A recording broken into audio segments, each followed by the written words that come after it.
Hey, what's going on, everybody? My name is Shavi Zane, and I'm coming on just to have a quick discussion with the chosen at this time. I want to talk to you all about how a lot of those people from your past are going to be coming back if they haven't already. And one of the main objectives on a spiritual level is that they really want you to offset their karma. They know that you have a divine connection to the Most High. They know that your prayers are often heard because you've done the work, okay?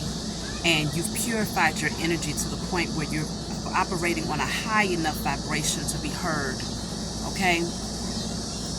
But a lot of these people that are coming back in are currently dealing with some major karmic lessons that likely have the potential to affect them for the rest of their lives, right?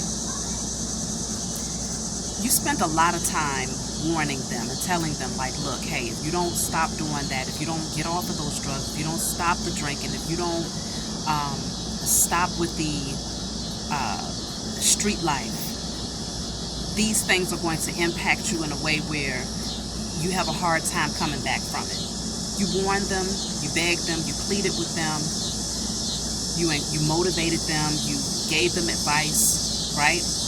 You supported them in the best way that you knew how. But a lot of them made a solid decision. They literally chose a path that has ultimately guided them towards a very destructive future, okay?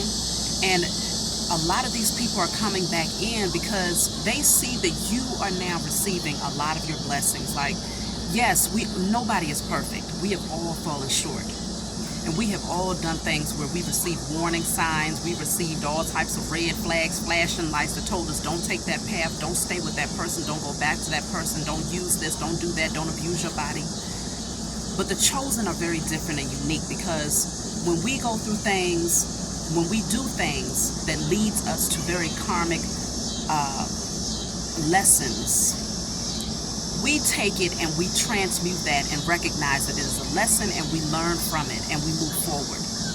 Very rarely will you find a chosen seed that's going to be in a very unstable position, but they're blaming everybody else or they're trying to pull everybody down with them, right? We don't operate that way. It's just not in our nature. It's not in our heart. It's not in our makeup to do that to people. We accept it for what it is, right? And we anticipate, okay, this is a lesson. This lesson came in because I continued this pattern. I continued down this path and I knew I should not have, so I accept it for what it is. And at this point, I'm going to go ahead and accept the karma, work my way through it, and grow out of it, right? We don't drag everybody down like crabs in a barrel or that whole misery loves company type of energy. But you will find that those people who have chosen that wide path that took them down a very destructive path are really dealing with some karma that is long-term. Like I said, whether it's long-term illnesses or when it comes to like their financial circumstances where they are dealing with long-term poverty situations or health, like health issue situations, or even when it comes to their freedom, incarceration, things of that nature. And it's not just the fact that they took the wrong path or they took the wide path. Many of these people took on contractual agreements in the spiritual realm to work against you. And they did things against you to keep you down. But now that you have broken free, now that you have broken yourself free from these situations and you have risen and you know who you are, you've taken your power back and you're no longer allowing someone else to dictate how you move. They can't dictate it spiritually and they cannot dictate it physically. They can't dictate it verbally. They have no power over your existence. Only the Most High God and you as the co-creator of your life has control over that, right? Now that you are no longer in that passive energy where you're just passively existing, these people are now dealing with these tower moments that are not temporary. It is not a situation that only lasts for a month and then, okay, life is back to being gumdrops and cherries. No, these people worked against you. And I've spoken about this in the past where a lot of people wanted to sacrifice you. And sacrifice does not always look like them taking your lives, but in some cases it most certainly does look like that. But in other areas it deals with sacrificing you in a way where they try to offset your destiny so that you don't ultimately end up being the one to receive the inheritance and the reward that was naturally going to come to you in the event that you awakened, in the event that you did the work to heal and transform.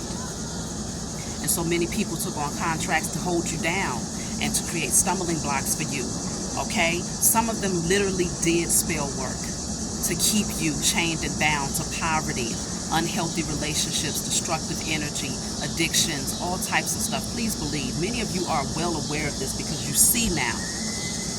And whether you can prove it physically or not is not the point. Because spiritual evidence is far more powerful than any physical evidence, okay? Because physical evidence can be tampered with. Spiritual evidence cannot be tampered with. So many of you are fully aware of these things. And so those people are now finding their way back into your life, trying to guilt trip you, trying to make you feel as if, no, this is not the time for you to be happy. No, this is not the time for you to rejoice and to celebrate your victory of overcoming. No, you can't do that because because for them, they're over there dealing with the worst of the worst case scenario. The very thing that they wanted to see you in, they are now in. But see, they don't have the mindset to overcome it. They don't have the mental capacity or the spiritual connection to the Most High to overcome it and to see it from a higher perspective, to see that this is an opportunity for you to transform your life. This is an opportunity for you to become better if you can find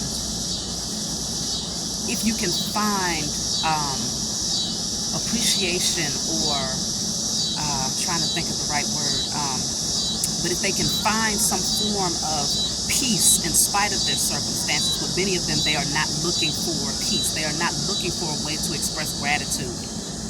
All they do is focus and hone in on the worst case scenario. They hone in on what's happening, what they see with their natural eyes, but there's no spiritual connection for them to understand that it's far greater than their circumstance. And so you might get on the phone with this person, or you might see this person face to face, and all they can do is complain and tell you, they'll say things underhandedly to make you feel, to try to make you feel guilty. Oh, people don't care about what I'm going through. People are, they out here living, everybody got their own lives, and yeah, MFers don't care about this and that. But it's all about trying to get you to postpone your destiny or to completely stop moving forward towards your happiness so that you can solely be focused on them. They want to get on the phone with you and they want to hear you say, well, my life is, I can't move forward because you're going through this. I can't be happy and focused on my destiny because I see you going through this. I can't focus on my divine partnership because I see you're going through this. That's what they need to hear you say. And that's not going to change their destiny, but it's going to make them feel a little bit better that you are not winning while they're on the losing end. And it was never a competition from the beginning. You was never in competition with these people. You wanted to see them win just as much as you wanted to see yourself win. But all the while that you was thinking about the positive, while you was on the positive end of this thing, wanting to see the best case scenario, you wanted to see everybody win. They was on the negative end, behind the scenes, putting out traps and snares for you to fall, to postpone you from getting to that ribbon and breaking through that ribbon to say that you have gained the victory. They was literally doing things against you. And so they're not going to celebrate for you. They're not going to congratulate you. They want to hear you say things are not going so well. They want to hear you on the phone complaining. They want to hear you on the phone sounding sad and depressed and full of anxiety and fear.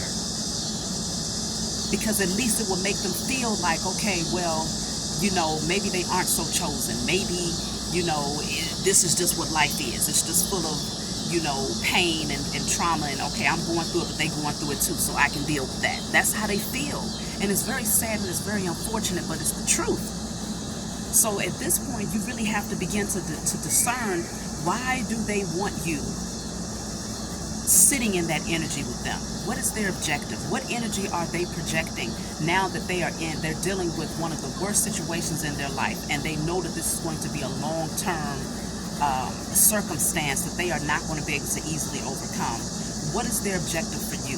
How do they feel about your happiness? How do they feel about your success? Can they celebrate with you? Can they genuinely be happy for you? Because you got a whole lot of beautiful things that's coming in for you. Whether you're experiencing it now or you're getting ready to experience it in the near future, there's a lot of beautiful things that's happening for the chosen, because it's our time now. The tables have now turned. The head has now become the tail. And so you love these people, right? But you can't feel sorry for someone who worked against you. You got to let them people deal with their karma, because we have to come into remembrance that this lifetime is not our last. Not for us, and definitely not for those people who have chosen the wide path, who have chosen wickedness over good. It's not the last lifetime for them.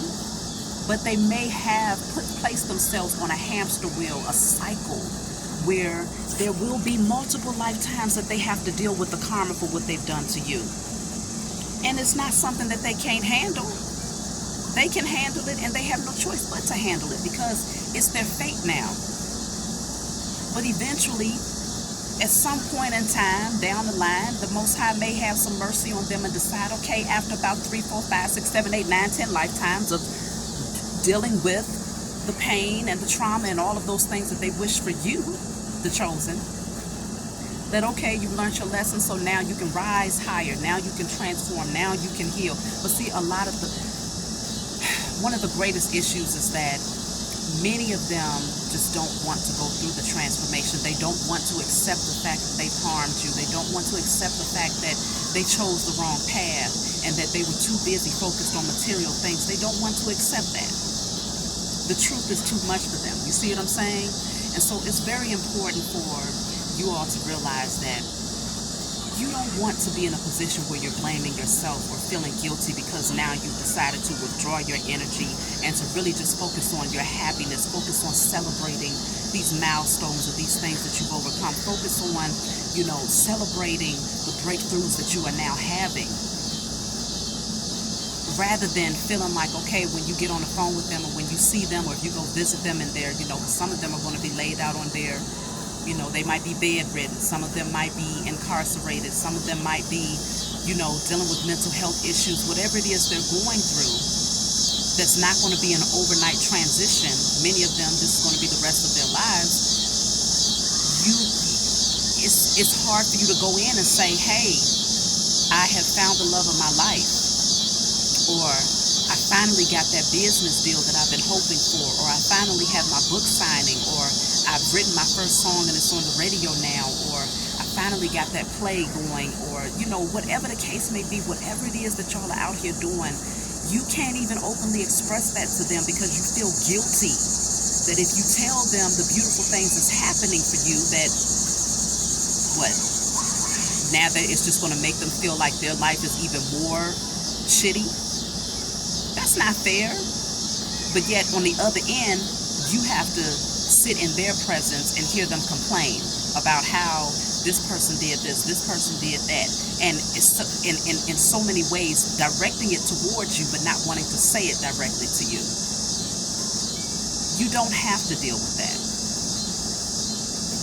One of the greatest things that you can give anybody that you love is prayers and sending them positive energy from a distance. You don't have to sit on the phone with that energy. You don't have to sit in their presence with that energy, especially when you see that they refuse to accept their position and the role that they played in getting there. So I really want y'all to think about that, because these are, the times that we're in right now, it's beautiful things happening for the chosen. It's very tragic things happening for the karmics. And so naturally, who do you think they're going to gravitate to? They're going to gravitate to you because they feel like, well, life is getting better for you, so somehow you should be able to assist me in this karma that I have sunken myself into somehow. But the thing is, the greatest, the most valuable thing that you have to give them is advice on how to find that internal peace in spite of their circumstances, because you recognize that the hole that they've dug themselves in, they likely won't be able to get out of that in this lifetime. And so the only thing that you can offer them is advice on how to obtain internal peace. But they don't want that. They want you to dig in your pockets and shell out everything that you have. They want you to get rid of the love of your life. They want you to just be out here bad so that you can then relate to them in some way. That's not fair. You deserve much better, because you've done everything that you needed to do in order to transform and to overcome. And so everything that's coming to you is your birthright and your inheritance. And so no one should be able to come in and tell you to,